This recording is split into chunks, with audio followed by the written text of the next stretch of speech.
do you have a favorite Dan Campbell story for people? My favorite was when it was a Saturday before we were in an away game. He's giving a speech, not getting too fired up, but, kind of getting after it a little bit in his speech. And his bottom tooth, I guess he has a cap or whatever, the fake tooth just flies out of his mouth, like in the middle of it. And he goes and proceeds to just no one says anything because it's like a serious speech. He doesn't break. He doesn't laugh and whatever. He just goes on the ground, picks it up, puts it back in, and just continues.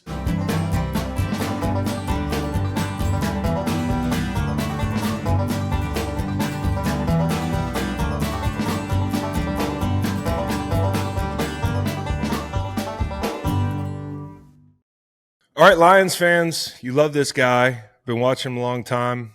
Now he's a seasoned vet. Alex Anzalone joining me from the Detroit Lions. Alex, how you doing, brother? I'm good. How are you, Chris? I'm good. First off, what'd you think of the uniforms? Because I know swag's important to a guy like you. Yeah, right. They're cool. They're cool. I feel like I got a little insight before we released them, and I didn't do all the jersey reveal stuff, but I'd say this, from what they sent me, the preliminary with the media marketing people in the uniforms, from when Saint and Hutch and all of them were in the uniforms, they looked a lot better when the actual players were wearing it.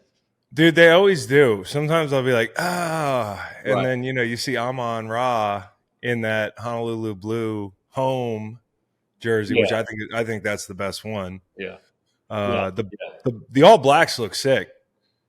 I'm partial to all black. I always say that. I love like black accessories, and I just think it looks good. You know why? It's maybe because it's in your DNA being a New Orleans guy. Since you guys, I felt like the inside of that stadium was shadowy. You know what I mean? The lighting was fucked up. The uniforms were dark. It was it was moody in there. Yeah, 100%. It's when I first got drafted there, it was it seemed like the lights weren't on the people in the stands. Yes, dude. It was just on the field. It was weird. Yeah, dude. I'm watching TV, and sometimes during the pandemic in down there at the Superdome, I was like, this is the loneliest field I've ever seen. It's it just looks like this enormous void, and then the players are down on the field. What is it? So if you wear all black, do you feel faster? If I don't feel it, at least appear it. You know what I mean? You appear it. Yeah, you're damn right. The O-linemen love the all black. O-linemen don't like when you put them in all white. Shows the love handles. The blonde wigs, dude. This is how you know you have made it in a city where they're putting on the Alex Anzalone blonde wig. What do you think about that? What was the first time you saw somebody rocking that wig? Were you warned? No, yeah. I was walking off the field I think we played the Raiders on Monday night, and I guess whoever was interviewing me after the game, some NFL Network person, and said do you know those people? Who are they wearing the wigs? I'm like, what are you even talking about? And then obviously when I get on my phone after the game, I see all the messages and people talking about it. It was hilarious. Let's just talk about it. Dude, I'm watching the draft the other night, and I came in the league in 2008, and Detroit was Detroit. They were bad like us for a long time. But I turned on the draft the other night, and not only is the draft in Detroit, this is the key part. They've got 5 Detroit Lions up on stage with the commissioner to kick the draft off. And you don't even need a chyron under him. You don't need hey, this is who this guy is. This is who this guy is. You guys have stars on your team. You pack the house in the playoffs. How great does this feel? And what's your message to the guys that haven't been through this before, haven't been a part of a winning organization before Detroit? Right. Yeah, no, it's cool, man. There's nothing like it because of the past that's been here before. And you understand that you can build a legacy, even from winning one freaking playoff game, which seems like to me, if the furthest or the least amount, I think in New Orleans we went to the division, at least the divisional round every year. Every year, yeah. And so that's what me, Dan, AG is what we were all used to before getting there, and just to be able to leave a legacy just from winning a couple playoff games tells you a lot. But at the same time, it shows you how much it means to the city, and be a part of something that cool and special. And it's really up from here. And, I feel like what we did this year is just the standard. So you've been with Dan a while, and what was your first year with Dan? Was it was it 17? Your Yeah. rookie year? Yeah. So, yeah, I mean, like, I can remember when Dan was the interim coach in Miami, and I didn't know much about him. And then when you talk to guys that were in Miami, like I talked to Channing Crowder, and he's like, dude, this motherfucker had us doing Oklahoma drills his first week out there. We were like, I don't know what to make of this guy. There's no way. And then he turns out to be everything you'd hope for in a former player coach. That, to me, he embodies the former player coach better than any coach I've ever seen. What do you think is key to that? And then have you seen him change as he's become a head coach at all? Yeah, I think that, like you said, the former player I was talking to my massage therapist today just about how, he like anything he asks you to do, because he does have some like meathead to him, and he's smart. He's smarter than what people perceive. Smart meathead, yeah. Yeah, exactly. But he's calculated, and he knows when to push buttons and when not to, and when we do need to have a live tackling period or when we don't, and when to pull on and when to pull off. But I think that as he's grown into who he is now and as a head coach, it's cool to see him adapt. And I think it's not necessarily like his first year in Detroit as a head coach, he was like uncomfortable or anything like that. But I feel like now, from where we were at in 2021 to now, is like it's his. You know what I mean? Mm-hmm. Like he built it the way he wants to, how he sees it, and how he wants it, and it's cool to see. What a Brad Holmes, Dan Campbell draft class. Okay, first off, the coolest names in the draft. I'm going to read them to you. You probably always said Rakestraw, Manu, who is a huge guy from BC, not Boston College, British Columbia, who I had nobody knew if he was going to play in the NFL. Right. Guy named Vaki, guy named Wingo, and a guy named Mahogany. Now, how much have you learned about these kids? Not a ton. I mean, I watched a little bit of the draft. When I was younger, I dove a little deeper into it. And any backers? No backers? No backers. I guess that's a good thing. So that's good. That's always nice when you don't watch the draft. I'll never forget. I've told this story a lot on this pod, but I'll tell you, like, I was in Germany when I was an Eagle, and I had just signed with them. They're like, we're not going to draft anybody, really. Maybe not. And I'm over there getting stem cell. My old ass is sleeping. It's 6-hour difference. So it's the middle of the night. I'm like, fuck the draft, nothing to worry about. I go to bed. I wake up, take a leak, and I got 120 text messages. And they said, is the Derek Barnett thing bad? Like, you mean the guy who broke the sack record he broke Reggie White's record? Yeah. I think it's good. I think it's fucked for your boy. I couldn't go back to sleep. I woke up the next day in Frankfurt and just walked around aimlessly like, do I want to retire? So I love when your position doesn't get picked, but I want to tell you a couple things about these guys, because to me it screams like Dan Campbell. You got Rakestraw, who can tackle. You're gonna love this kid. You've got Wingo. He's this kid from LSU. He's D tackle. He missed 6 games before the bowl game, and then he decided, I'm gonna go finish my career and play with my teammates. Okay, like Dan Campbell type guy. And then this guy Mahogany, the O lineman, scored a touchdown in college and did a keg stand as a celebration. That's good shit. I mean, and his name on Twitter is Dirtbag. I think he's gonna like. I think you guys are gonna like this guy. Right? Yeah. I mean, hopefully, Dirtbag in a good way. that's good shit. He's an O lineman, man. Talking about that group, like the O line, I just love watching them work together. I think they work together as well as any group in the run game, in the pass game, in the league.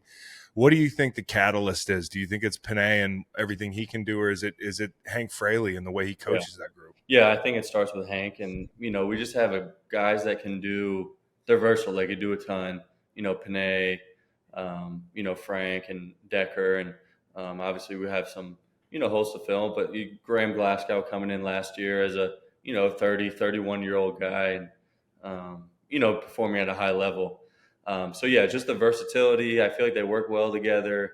What Ben Johnson asks them to do is, creative, and it makes it hard on defenses to, you see Penei like swinging out on, just like screen plays and, guys pulling here, there, and just movement. And then they come at you and just go downhill power. And you're like, what the hell is coming next? So it definitely gets us ready for the season and training camp, just seeing all that they do.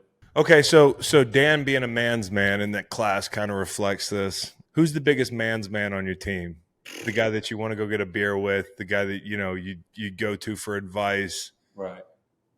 Man, I mean, like I have my boys, and it's hard because it's you go like linebackers stay with linebackers, and defensive guys usually around defensive guys all day. Um, I'm trying to think. I feel like Frank Ragnow's good. Oh yeah, that guy's always fishing and shit. Yeah, like he's cool. He's chill. He's kind of my Yeah, buddy. that's a man's man right Yeah, there. like he's just he's not going to say a ton, but he'll just Mm-hmm. let you be. But if he'll chime in when he needs to. Um, I'll probably stay away from the DB room. Mm-mm. Mm-mm. No DVs, dude. Yeah. No. Although I think this Branch kid, he's a pretty cool kid, Yeah, huh? yeah, I'd say he's up there. He's cool. He's quiet. He came in as a rookie, balled out, didn't say much. He does, yes, sir. Yes, sir. That's all he says. Mm-hmm. I'm like, Mm-hmm. but don't call me sir. Yeah, come on, man. I'm like, I'm not even 30. Are you 30 yet? I'm 29, almost. 29. You're almost there. All right. Well, with Branch, because you got a lot of turnover in that DB room, but like with Branch, his versatility, can you help people understand through a couple examples of how versatile this guy is? Yeah, I mean, he can play press man. He can play zone. He can, a lot of the times we just let him kind of just be a bonus hook player and, say, hey, bro, just go make a play. And, he's the type of player that you kind of, don't like, so, obviously everyone has responsibilities, but he's Right. the type of player we kind of just want to let him do his thing. And Right. that just is a credit to how special he can be and how special he is. And, he can play nickel. He can play safety for sure. Obviously he did in college and, hopefully he will a little this year, but he could probably play outside too. How big of a help is getting these young guys in? They obviously have to prove themselves, and there are vets that are going to be competing with those guys. But third down was a big problem. Like getting off the field, that was an issue, and I thought it was one of the issues that kept you guys, in my opinion, from being Super Bowl champions. You guys are that good, but if you can't get off the field on third down, like what do you think y'all needed to do towards the end of the season to get off the field, and how much can young secondary help? And would you be able to onboard those guys as a member of the linebacking core? Or do you kind of leave it to the vets in the secondary? Yeah, I think for sure. I think any talent is helpful, and I don't think that this is my opinion. I don't think that any defensive scheme's too confusing to tell a guy that has a ton of talent to just lock this guy up. Right. And I feel like last year, like you said, I think we're bottom of the league and third and 11 plus or something like that, and just Yeah. that means you did great on first and second. Like we had a ton of third and 11 pluses. Yep.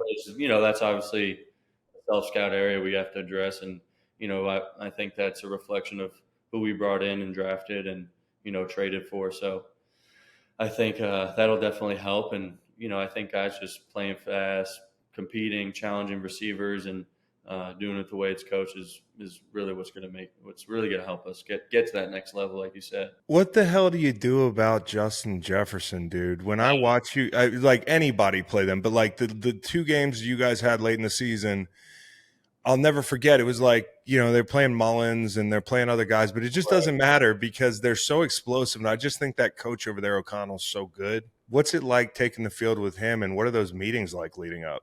Yeah, I feel like, there's definitely a game plan as far as, how free and how, open or how many yards do you want to give up versus him instead of, let's challenge him, let's lock him up, let's eliminate him from the game plan.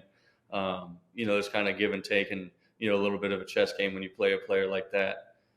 So yeah, you can cloud towards him. You could, put cover two to his side every time, but he's going to find the hole, go up. And that's the thing about him. He's so competitive when the ball's in the air.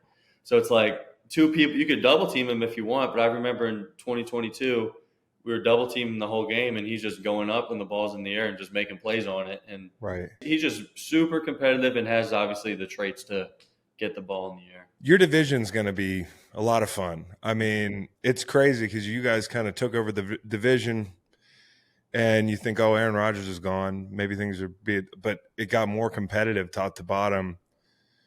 Caleb Williams coming in. You've obviously got J.J. McCarthy. Do you get excited about playing young quarterbacks? Personally, yeah. I think I'd rather play a younger quarterback than play Aaron Rodgers. Yeah, I hear that. Just because, especially in their younger years, or hopefully we, play them earlier in the season before they, get in a groove. But yeah, I mean, it's the league and it's different. And I just remember Jamie Collins. I played with him in 2021. He just he always said, like, this the league, bro. It's different. Oh, Jamie? Yeah. Where was he in 2021? He was in Detroit he got cut after week 2. Dude, Jamie Collins is one of the biggest badasses I've ever met. Yeah. He's a dog. A total dog, bro. And one of the best football players I've ever played with. Yeah. He has like freaky athleticism with, 6'4". He's like 260. Positionless. Yeah. It's crazy, dude. I mean, some of the linebackers that were in that New England room, like Dante Hightower's like a real 1990s backer. Yeah. He's like 255, bro, and he could rush the edge. Yeah. I knew I wasn't going there. You're doing pretty damn good. Right. Let's talk. Your first stop, New Orleans. Like, I know you had some injuries. Mm-hmm. I think you've done a good job of staying on the field. I know, though, this year you had 3 broken ribs. Is that right? Yeah, that sucked.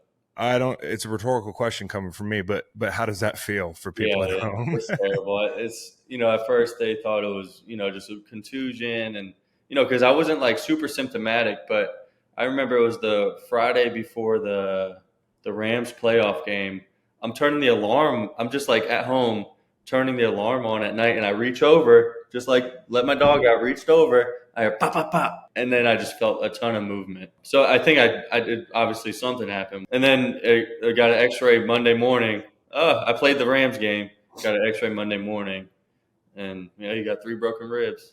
Golly, and that was such a physical game. Yeah. Was that the most physical? Like, what was the most physical game of the season last year? Would that be it? Because the speed and the hits were just. Yeah, I mean, I think that any playoff, any playoff game is just a whole nother, level of people flying around and, putting your body on the line. And I just remember I think it was towards the end of the game, they ran duo, just a normal duo crunch play, and my gap just opens up. And I'm like, fucking A, I'm going to have to go throw up Williams up. And I had to do it. And I just remember being on the ground. I was like, oh, it is terrible. Hey, the laughing is the worst, dude. You be on the plane after the game, somebody tells a joke, and then all of a sudden you're like in the aisle, bro. You're in pain so much. You can't sleep. Yeah. Depends on you. I don't know how you slept, but how was that atmosphere, man? Like, did you see famous people walking around that you weren't used to seeing around the facility? Did you see people at the games? Like Bob Seger was there. Like, right. I feel like at the game, we didn't have a ton at the facility. Like, I remember in New Orleans, we had a lot of people coming through. That's probably because of, Drew and Sean. They're all in that LA, California. But yeah, game day, we had a lot. It kind of felt like, because it doesn't sit that many fans. Like, it's like 60, I mean, it's like 50, 60,000 or something like that. It's tight. It's tight. Yeah. It's like an intimate, rowdy crowd, like almost like a playoff basketball game in a sense. Right. It was cool. Dude, that's all. I mean, like, it was so fun to watch that atmosphere. You could tell people have been waiting 20 years for it. Mm-hmm. And having played in New Orleans, you know all about big atmospheres. I feel like for you guys, that home field with the front you have now is a big advantage. How much does DJ Reader help? Have you gotten a chance to talk to him a little bit? Yeah, haven't gotten down to like hang out with him much, but I think that's definitely a hole that we need to fill. I think that the interior D-line as a linebacker is the most important thing that you'd want. You love that. You want the big boys up front to be good, so you can just not take on linemen every play. But yeah, I think that he'll help a ton, and he'll be, as a linebacker, he'll be my best friend. No question. And when you're out there on third down, like when Hutch kicks inside, I always say this, like, Hutch is a really, really good rusher, but the reason I think he's really, really, really good is because he can rush inside too. Mm-hmm, mm-hmm. And when he goes inside, I think he's as good as any end rushing at a 3 technique in the league. And I don't think a lot of people realize that. Yeah, 100%. I think, and what's funny is he had some pushback on that at first because he just wanted to, stay on the edge and not mess. But then, I forget, maybe it was training camp practice. We were practicing against the Giants or the Jags, and he just like got to work on the guard. And, from going forward, and I think he finally bought into it and is like, I can be productive here. And, it's easier for him. No question. I mean, it's the length. I know he's not the longest guy he's tall, but it's not like his arms are that long. And I think he does a really good job of creating length on the edge. Mm. But then when he gets inside, like these guards are like, he's just a better athlete. Right. And he plays so hard, he's so active. That's what I love about him. So I'm just excited to watch that D-line work. Is there anybody else that doesn't get enough credit on that D-line? Oh, yeah, that's a good question. I think that Aidan McNeil is obviously a really productive player. I think, what hindered him from potential Pro Bowl or, that type of recognition last year is getting hurt. I think it was like week 10 or something like that. But, yeah, I think that he's, ready to make that, big jump and, as a 3 technique with bringing Reader in. I know he was playing some nose last year, which or he's playing 3, and then I think he's more of a natural nose. So we'll see how they shake out. But, he's a really athletic, big, strong, smart player. Yeah, he came on the show a couple weeks ago. He's a fucking great kid. Yeah.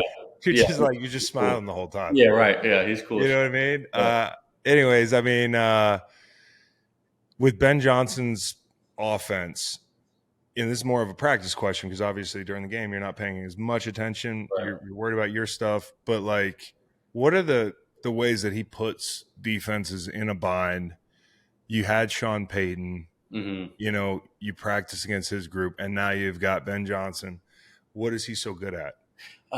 His creativity, his willingness to run the ball. I think that the hardest thing, if we did have to play against them, it would be 3rd and 8, and they'll just run the ball right at you. And, like that's, to me, that would be the most annoying because, you get in those pressure packages where, DBs and linebackers on the line of scrimmage and, you're ready to get after the rush. And, they just run right at you and inside zone, and you don't really know what to do. So just his creativity in that regard and willingness to run the ball, and his concepts are obviously great. So. Well, you mentioned this as like a guy, if you get out there on sub and they hold up like, hey, dime, or nickel, like we're like, yeah, it's time. The music's playing, the crowd's right. Like, bro, this is my chance. And when you're playing the Lions, it's like, hey, it's 3rd and 6. They're fucking running trap. Right, exactly. I think in the Chargers game, y'all had like multiple 3rd and mediums that y'all pounded the rock. It's wild. And it's like no other team does it. Nobody.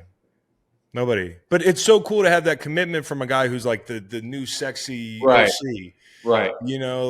And I think in general, in today's game, and this is why linebacker is such an important position, the run game and the middle of the field is so important. Even these West Coast sideline to sideline, offenses that are like futuristic, like Miami, all that speed. If you don't have backers, it's going to be hard.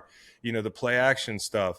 But everything comes off the run game. And it's the same thing for San Francisco. It's kind of like quietly a lot of these hot shot coordinators are committing to running the ball. Yeah, that's a good point. I think that's definitely – you think about like Shanahan and Ben and some other coordinators across the league, the ones that, if you get into a game where they're going to throw the ball 50 times, you're like, okay, this is easy. Yeah. You know what they're going to do. It's just when, they mix it up well, and that's what makes it hard. No question. I want to talk about Gibbs, man. Like you've been around Kamara, and I just think, everybody knows this. He's such a unique threat because of what he can do out of the backfield, and I'm sure that's the way you look at Gibbs too. But you've had to cover Alvin in practice. How is Gibbs a little bit different? I think he's probably got a little bit more straight line speed, a little less size, maybe. Yeah, I think a little less size, a lot faster. I'd say a lot. Yeah, he's they'll motion him out to empty, and I'll be one-on-one at him. And oh, shit. The BTFU. Yeah, dude. Yeah, BTFU. I know that one. Dude, I had to run with Sproles on a damn wheel when I was in St. Louis when he was down in New Orleans. I was like, this is not a good call. Yeah, right. It's bad. Yeah. Oh, my God. No, yeah. But I think that they're used very similar. So it's cool to see Gibbs develop and get going as the season went on. And I know that he's probably working to, be more, comfortable in what they're asking him to do and getting better at just option routes. And that's what really makes it hard, especially when you get linebackers, even sometimes when safeties cover them, they're not used to covering running back. So, you get to work on them too. So, No question. yeah. Who's a guy you hate covering in the league Yeah, that's a good question. that you end up on more than you'd like? Yeah. I feel like I am a cover backer. So, like one-on-ones with running backs, it's hard. I don't come across that I'm like too much, Yeah. I cover a lot of tight ends on third down. It's the size. It can be the size, right? I mean, like Yeah. Laporta, to me, he's knocking on the door of being the best guy in the league. Mm-hmm. I think so for sure. I think that he's productive. He has the numbers. The thing that separates him from a lot of different players is his ability to run after the catch and, be competitive in that regard. A lot of guys will just catch a ball and first guy they get tackled. And I think that's what separates him from a lot of other tight ends. He's a little Gronky. Yeah. He's obviously way smaller, but yeah. Smaller, but he's got that Gronk kind of like just bull in a china shop. Yeah. And the length, you know what I mean? Like he's got that length. I gotta ask you about that 17 New Orleans draft class. Lattimore, Ramczyk, Marcus Williams, Kamara, Hendrickson, Hill, yourself, like all really good players. And how much pride do you guys all take in that class? You guys still talk a lot? Not a ton. I feel like a lot of us went elsewhere. Like Trey went to the Bengals. Marcus went to Baltimore. I talked to Taysom a decent amount. He's still there doing his thing. Alvin, Marshawn's still there.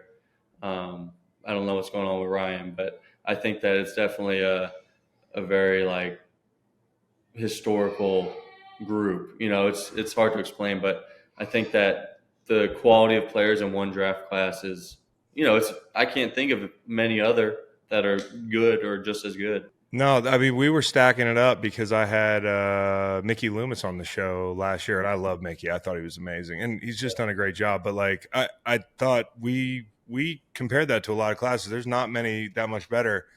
And now it's crazy to hear Trey talking about, Big Trey's like, hey, I'm out, bro.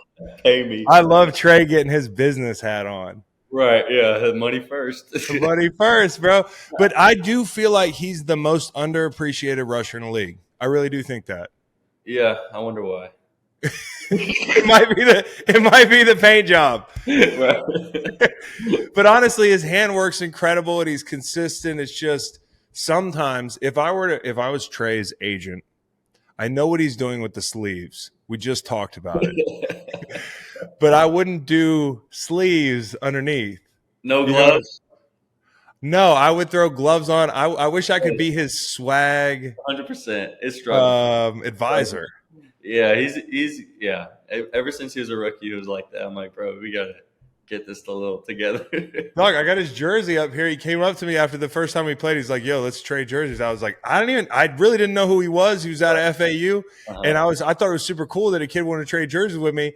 And I just had no idea that it would be maybe my favorite jersey on the wall. His career has just, it's been so fun to watch. For sure. All right, last thing we talk about. Well, I want to ask you one more thing about New Orleans. Ryan Nielsen, dude. Mm-hmm. Not a question yet, but I really wanted him to go to Philly this last offseason. I just really like the job he did down there in Atlanta, right? Mm-hmm. What do you think he's going to bring? He's in Jacksonville this year. What do you think he's all about? So Jacksonville fans that might be listening to this can get a little flavor. No, yeah, he's definitely from, I'll speak from my perspective. He was the D-line coach in New Orleans my 4 years there. And, he was definitely, intense, and he came from a college background, but it was what we needed, and it really worked. Like guys like Trey obviously succeeded from him, and Cam did really well with him, Cam Jordan.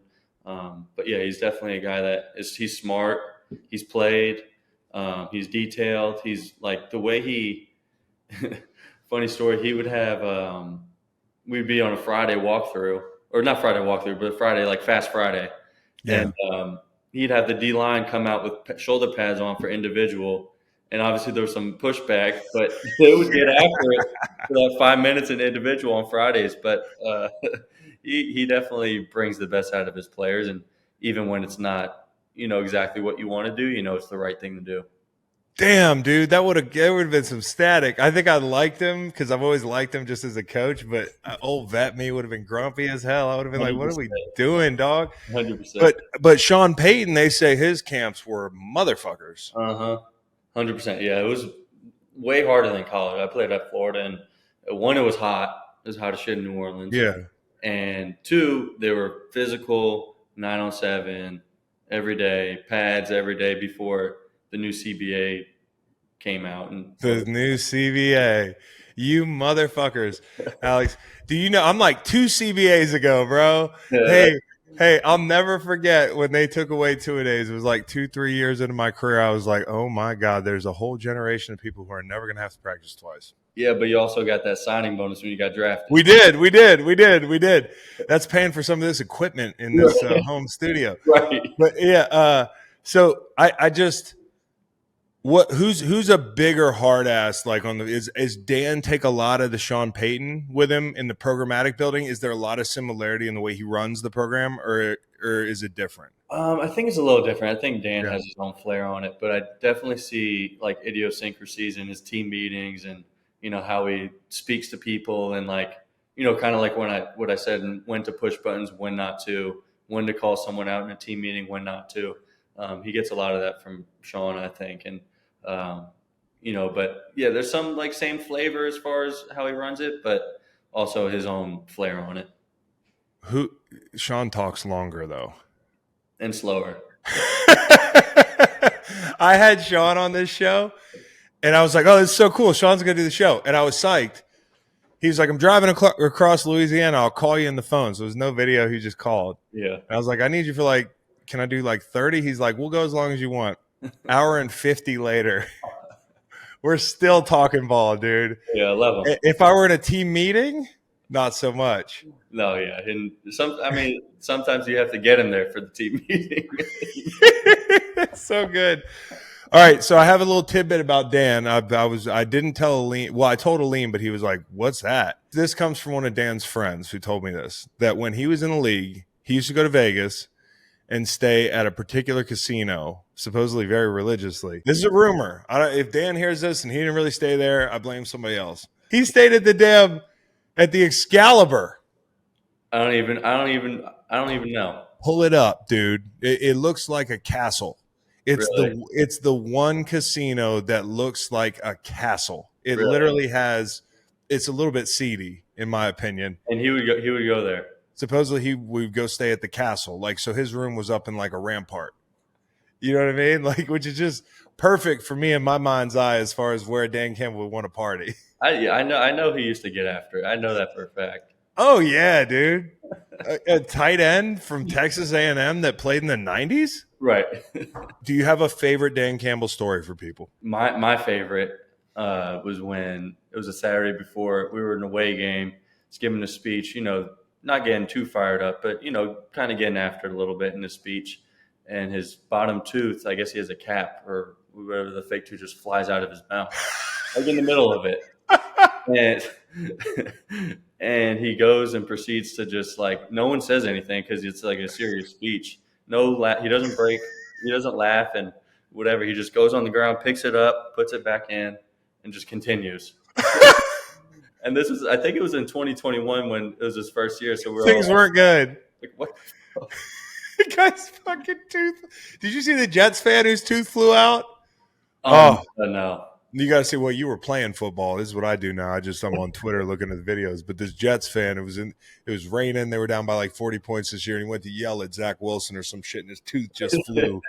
And it was slow motion into the commercial break on CBS. Oh, that was nasty. So Dan Campbell lost a tooth. All right, last thing. My green light team just went to Detroit for the draft, and Beau Allen was out there. We had him mixing it up and the whole thing. Mom's Spaghetti. Uh-huh. Have you been there? I haven't, but we've had it catered at the facility. Okay, so I'm not going to expect you, especially with the catering thing, to agree, but Beau thought it was very, very pedestrian.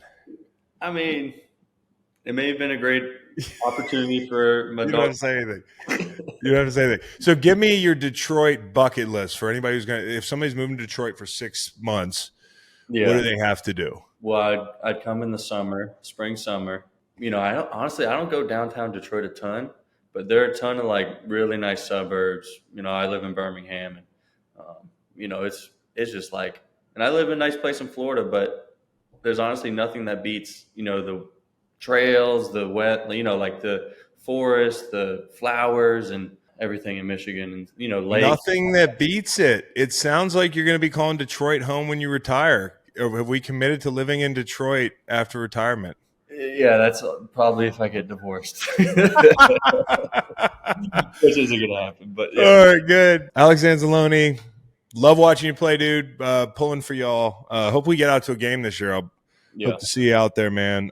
But good luck and hope you come back on again. Appreciate it, Chris.